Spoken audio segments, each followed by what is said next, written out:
Look, man, the black man is under attack. I don't give what nobody say. Look, we've been under attack for a long time. The black man have. We the most killed when we go out our door by the white man. We the most killed when we go out our door by the black man. Preach. We get the less jobs. We get the least paying jobs. We also are the most hated by our own women. I ain't never in my life heard a white woman say, boy, these white boys ain't Right. I've never in my life seen online a white woman say, boy, these white boys Not publicly. That being said, and let me say this too, black women under attack too, but not as much as black men. Also, we the most locked up. We the most, damn near, our numbers when it comes to homosexuality are growing far faster than anybody else, which that's fine. Live your truth. I'm just speaking on this subject. They try to demasculate us the most. The only one thing that these white people are scared of more than anything, whether y'all black women want to believe it, is a strong black man in the house. It's a reason why some people, it's a reason why a woman can go get a Section 8 house or a house on Grapple and she can't have a man there in certain states, should I mean.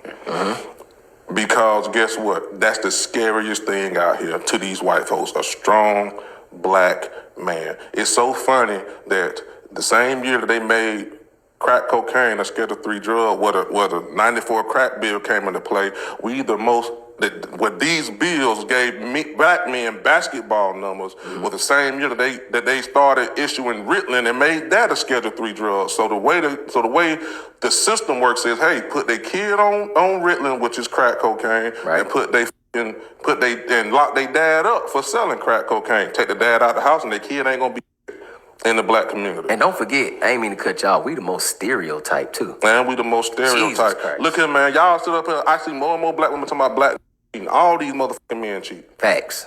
Guess what? White women just care about their men so much that they don't even call it cheating. They made another name for it. They call it affairs. No, not even that. When a cheater just, he a cheating ass. Right. When a white man cheat, he had an affair. You know, Bobby, I'm gonna be honest with you. White men protect their men.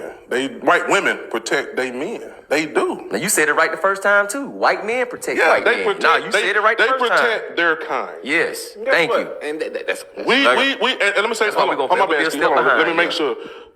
Let me say they programmed us to be against each other. Correct. I was just about to say. They programmed us. It ain't black women's fault. I'm going to say that off top. It ain't black women's fault. They programmed us to be against each other, whether it's through TV. Look here, bro. The TV shows in the 90s was a man with his woman taking care of the house. There wasn't no cheating going on. They would not put a TV show on now unless it's a black nigga cheating, a black woman cheating, or a loud black woman.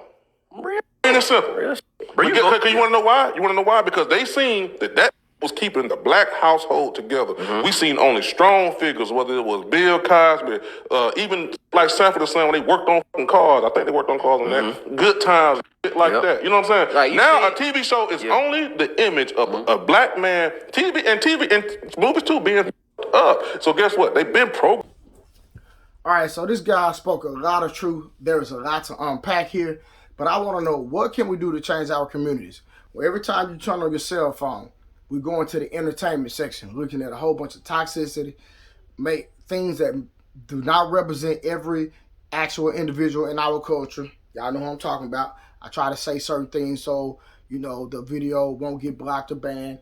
So what can we do to change the narrative? Put it down in the comments. I want to hear y'all perspective. Based on everything this brother talked about, what can we do as a people to change the narrative for our people, our culture? Because we can't build our communities without at first starting inside the family. We have to start inside the family. And all these networks, all they promote is a whole bunch of drama. Then, it's crazy when you have all these different mentoring programs around the country, because I have one myself. And when I have a mentoring program, some days it's up, the numbers are up, some days the numbers are down. But one thing you can guarantee, have a basketball game, have a football game, have a track meet. You're going to have hundreds and hundreds of actual kids out there. So many people supporting, and it's insane. But we don't support mental health. We don't support things that we actually need to champion for our community and for our people. And that thing is counseling, therapy, mentoring programs, because we have to work on the psyche aspect of ourselves, because we got so much coming in every day. And then you got to think about the young ladies and young women don't have fathers and mothers. And then those that have been raised by kids raising kids. So, because a kid raising a kid doesn't necessarily have to be a 16-year-old getting pregnant. It could be a 21-year-old who hasn't dealt with their childhood trauma, who doesn't understand financial literacy. It's so many components that come into play when I think about this. But I want to know, what can we do as a people? I want y'all to put your comments down below. Remember, if you don't like truth, this is not the platform for you. We're going to continue to make great content for you all. Challenge your perspective. Change the narrative. God bless you all. Make sure you like, share,